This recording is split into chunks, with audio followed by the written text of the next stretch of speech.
Breaking news చూస్తున్నాం. ఇటు మధ్యప్రదేశ్లోని ధార్ జిల్లాలో దారుణం చోటు చేసుకుంది. నల్లగా ఉన్నాడని ఒక భార్య తన భర్తని తన బాయ్ ఫ్రెండ్తో కలిసి అతి కిరాతకంగా దారుణంగా చంపింది. అదొక సినిమా స్టోరీ లాగానే ఈ కథ అంతా జరిగింది. మొదటగా ఒక సుపారీ గ్యాంగ్తో హత్య చేయించినా కూడా దొంగతనంగా చిత్రీకరించే ప్లాన్ చేసింది ఆ భార్య, అలాగే ఆ బాయ్ ఫ్రెండ్. ఆ భార్య అలాగే ఆ బాయ్ ఫ్రెండ్కి సంబంధించిన ఫొటోస్ని మనం చూస్తున్నాం. బాయ్ ఫ్రెండ్ పేరు కమలేష్ పురోహిత్, భర్త పేరు దేవ్ కృష్ణ. ఈ కమలేష్ పురోహిత్ హెల్ప్ తీసుకొని ఆ భార్య తన భర్త నచ్చలేదంటూ, నల్లగా ఉన్నాడంటూ ఎన్నోసార్లు వీళ్ళిద్దరి మధ్యలో గొడవలు జరిగాయంటూ ఇటు కుటుంబ సభ్యులు చెప్పుకొస్తున్నారు. ఈ నెల ఏడున ఇటు దేవ్ కృష్ణని నిద్రలో ఉండంగానే ఇంటికి ఇటు బాయ్ ఫ్రెండ్తో పాటు సుపారీ గ్యాంగ్ వీళ్ళందరూ ఇంటికి వచ్చి ఇటు దేవ్ కృష్ణని నిద్రలో ఉన్న సమయంలోనే మొత్తానికైతే మట్టు పెట్టారు. ఆ పడుకున్న సమయంలోనే దాడి చేశారు ఈ దుండగులు. కానీ వైఫ్ మాత్రం ఒక సినిమా స్టోరీకి స్క్రిప్ట్ రాసిన విధంగా చాలా క్లియర్గా, నా ఇంటికి రాత్రి గుర్తు తెలియని దుండగులు వచ్చారు, నా భర్తని కొట్టి చంపేశారు, నా బట్టలు చింపేశారు, నన్ను కట్టిపడేశారు, నా పైన కూడా ఆఘాయిత్యం చేసే ప్రయత్నం చేశారు అంటూ ఒక కథని అల్లింది. దీనికి సంబంధించి ఒక ఎమర్జెన్సీ కాల్ ఇటు రిలేటివ్స్కి, పోలీసులకి ఫోన్లు చేసి నా భర్తని చంపేశారు గుర్తు తెలియని దుండగులు అంటూ ఒక సీన్ని రీక్రియేట్ చేసే ప్రయత్నం చేసింది. కట్ చేస్తే పోలీసులు మాత్రం తమదైన స్టైల్లో ఆ సీన్ మొత్తాన్ని, ఆ క్రైమ్ సీన్ మొత్తాన్ని అనలైజ్ చేశారు.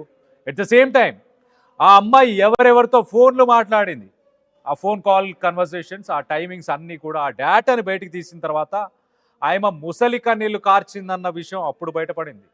భర్తని చంపిన తర్వాత ఇటు రిలేటివ్స్ అందరి దగ్గర కూడా ఆయమ ముసలి కన్నీళ్లు కారుస్తూ మాట్లాడిన వీడియోస్ ప్రస్తుతానికి సోషల్ మీడియాలో వైరల్ అవుతున్నాయి. ఆ వీడియోని ఒక్కసారి చూసే ప్రయత్నం చేద్దాం. फिर उन्होंने बोला जो है हमारे को मार डालेंगे, जिन्होंने हाथ पैर मारे और मेरे को घसीट उधर ले गए। ये वाली हमारी उन्होंने ढूंढी, नहीं मिला। मैंने बोला मैं सब दे दूंगी, हमको छोड़ दो। मेरा सामान मैंने सब निकाल के दे दिया। कब की बात है? ये मेरे को आधा घंटा हो गया चिल्ला मेरा एक जन मेरे मुंह के पास बैठा था, हाथ और पैर पीछे बांध रखे थे, पूरा कपड़े फाड़े थे। चिल्लाने की कोशिश करी तो बोला तेरे पति को मार देंगे। उसको चोट भी बहुत कितने जन थे? ये मेरे को 2 दिखे थे, बाकी इधर की ओर थे। 2 से 3 लोग थे मेरे पास। कैसे थे? कुछ था क्या? डंडा थे हथियार उनके पास। मारा कैसे? मैं इनको मारा ये नहीं पता, उधर मेरे को बांध दिया था, उसके बाद इधर मारा। चाकू से मारा हुआ है? वो इधर कब मारा मेरे को तो उन्होंने पहले हमारा मुंह दबाया, फिर उन्होंने बोला जो है हमारे दोनों को मार डालेंगे, जिन्होंने हाथ पैर मारे और मेरे को घसीट के उधर ले गए।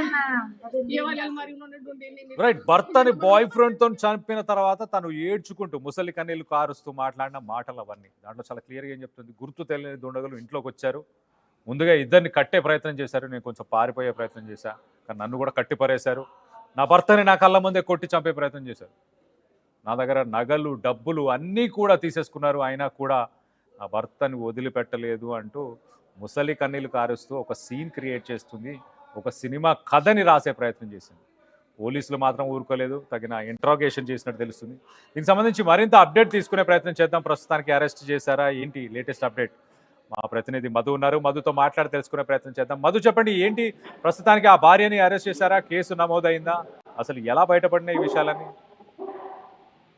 ఎగ్జాక్ట్లీ, ఈ సమాజంలో ఇట్లాంటి కేసెస్ ఎక్కువ అవుతున్నటువంటి పరిస్థితి కొనసాగుతుంది. అక్రమ సంబంధాలతో ప్రాణాలు తీస్తున్నటువంటి పరిస్థితి ఉంది. సేమ్ ఇట్లాంటి ఘటన మళ్ళీ ఈ మధ్య కాలంలో విన్నటువంటి ఘటన మధ్యప్రదేశ్ తార్ జిల్లాలో చోటు చేసుకోవడం, అది కూడా అబ్బాయి నల్లగా ఉన్నాడు, భర్త నల్లగా ఉన్నాడు అనేటువంటిది ఒక డిస్క్రిమినేషన్ తో, ఈ ఒక చిన్న చూపుతో సుపారీ గ్యాంగ్ తో హత్య చేయించినటువంటి ఘటన వెలుగుపైకి రావడం, అది కూడా సుపారీ గ్యాంగ్ హత్య కంటే ముందుగా ఆమె హత్య చేసిన తర్వాత ఈ ఘటన జరిగినటువంటి తీరుపైన పోలీసులకు అనుమానం రావడం, ఫోన్ ని వెరిఫికేషన్ చేయడం, కాల్ డేటా తీయడంతో అన్ని విషయాలు బయటపడినటువంటి పరిస్థితి. అక్రమ సంబంధంతో సుపారీ గ్యాంగ్ తో హత్య చేసినటువంటి పరిస్థితి. ఇదంతా ఒక సినిమా స్టైల్లో జరిగే ప్రయత్నం జరిగింది. ఇంట్లోకి వచ్చారు, నన్ను కట్టేశారు, ఆయనను హత్య చేశారు అనేటువంటి ఒక ప్లాన్ రచించినప్పటికీ కూడా డబ్బులు నగలు ఎత్తుకుపోయారని ఒక ప్లాన్ రచించినప్పటికీ కూడా ఎటకేలకు ఈ దేవకృష్ణకు సంబంధించినటువంటి హత్య విషయంలో నిజాలన్నింటినీ పోలీసులు బయటకు తీశారు. కమలేష్ తో ఉన్నటువంటి అక్రమ సంబంధంతోనే ప్రియాంక ఈ హత్యకు పూనుకున్నట్టుగా డీటెయిల్స్ బయటపడడంతో పోలీసులు వివరాలన్నీ బయటపెట్టినటువంటి పరిస్థితి. సురేంద్ర భాటియా అనేటువంటి ఒక గ్యాంగ్, సుపారీ గ్యాంగ్ కి డబ్బులు ఇచ్చి దేవకృష్ణను అత్యంత దారుణంగా పాశవికంగా హత్య చేసినటువంటి పరిస్థితి. దేశంలో ఇట్లాంటి ఘటనలు ఎక్కువ అవుతున్నాయి. ఈ మధ్య కాలంలో మనం చూస్తా ఉన్నాం. దాదాపు ఇట్లాంటి సస్పెక్ట్ మర్డర్స్ అన్ని కూడా హత్యగా తేలుతా ఉన్నాయి. ఒకవైపు భర్త చేస్తా ఉంటే ఒకవైపు భార్యలు చేస్తా ఉన్నటువంటి పరిస్థితి. ఏదో ఒక రూపంలో అక్రమ సంబంధాల వల్ల లాస్ట్ కు చివరికి హత్యలకు దారితీస్తున్నటువంటి ఘటనలు ఎక్కువ అవుతున్నాయి. అది కూడా సేమ్ మధ్యప్రదేశ్ తార్ జిల్లాలో మరొక ఘటన చోటు చేసుకోవడంతో పోలీసులు డీటెయిల్స్ కూపీ లాగుతూ వివరాలన్నీ బయటకు వచ్చినటువంటి సిచ్యువేషన్. కాకపోతే అన్నిటికీ ఈ మధ్య కాలంలో జరుగుతున్న అక్రమ సంబంధాలు, హత్యలకు ఇట్లాంటి వాటన్నిటికి కూడా ఫోనే ప్రధాన ఆధారం. ఫోన్ ద్వారానే ఇన్ఫర్మేషన్ అంతా బయటికి వస్తున్నటువంటి పరిస్థితి. కాల్ డేటాను పూర్తి స్థాయిలో పోలీసులు దృష్టి పెట్టడంతో అన్ని విషయాలు బయటకు వస్తున్నాయి. సేమ్ మధ్యప్రదేశ్ తార్ జిల్లాలో ఘటన కూడా ఫోన్ కాల్ డేటానే వివరాలతోనే ఈ దుండగులను పట్టించినటువంటి situation. Right Madhu, thanks for the latest update. మొత్తం మీద ఇటు గతంలో కూడా భర్తని పలుమార్లు నువ్వు నల్లగా అన్నావు, నువ్వు నా స్థాయికి సంబంధించిన వాడివి కాదు, విడాకులు ఇచ్చేయి లేకపోతే నిన్ను వదిలేసి వెళ్ళిపో అంటూ చాలాసార్లు ఇటు భర్తతో అలాగే భర్తకు సంబంధించిన